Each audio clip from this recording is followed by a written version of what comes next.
নমস্কার, আমি চলে এসেছি রূপা কিচেন উইথ কুকিংয়ে। অন্য দিনের মতন আজকে একটা রান্না করব।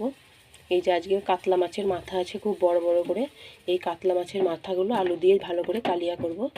তার জন্য এগুলো ধুয়ে পরিষ্কার করে নিয়েছি, এবার ভেজে নেবো। নুন দিয়ে দিয়েছি, এবার হলুদ দিয়ে মাখিয়ে নেব। এই যে নুন হলুদ মাখিয়ে নিয়েছি, এবার এগুলোকে ভেজে নেব। এই মাথাগুলো ভাজা হচ্ছে, ভাজতে দিয়েছি। এই মাছের মাথা দুটো ভাজা হয়ে গেছে, এগুলো তুলে নেব। আর বাকি দুটো মাছের মাথা ভেজে নেব। যেগুলো ভেজে তুলে নিয়েছি, এই দুটো আবার ভাজতে দিয়েছি। এই যে এই মাছগুলো ভাজা হয়ে গেছে, এগুলোকে তুলে নিচ্ছি সব।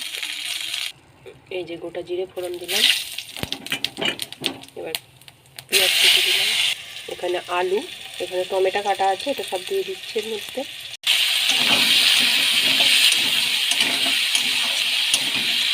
এই লবণ দিয়ে দিচ্ছি।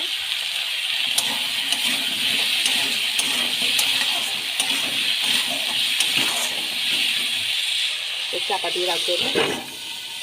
এই আলুটা অনেকটা হয়ে গেছে, নরম হয়ে গেছে। এবার আদা রসুনটা একসাথে আছে বাটা, দিয়ে দিচ্ছি এটা। দুটো চেরা কাঁচা লঙ্কা, জিরের গুঁড়ো, লঙ্কার গুঁড়ো। এই যে আলুগুলো সব কষা হয়ে গেছে, একদম সিদ্ধ হয়ে গেছে। এবার আর একটু ভালো করে কষে নেবো, দিয়ে দেবো জল। এই যে ভেজে রাখা মাথাগুলো, এগুলো সব দিয়ে দিচ্ছি এর মধ্যে।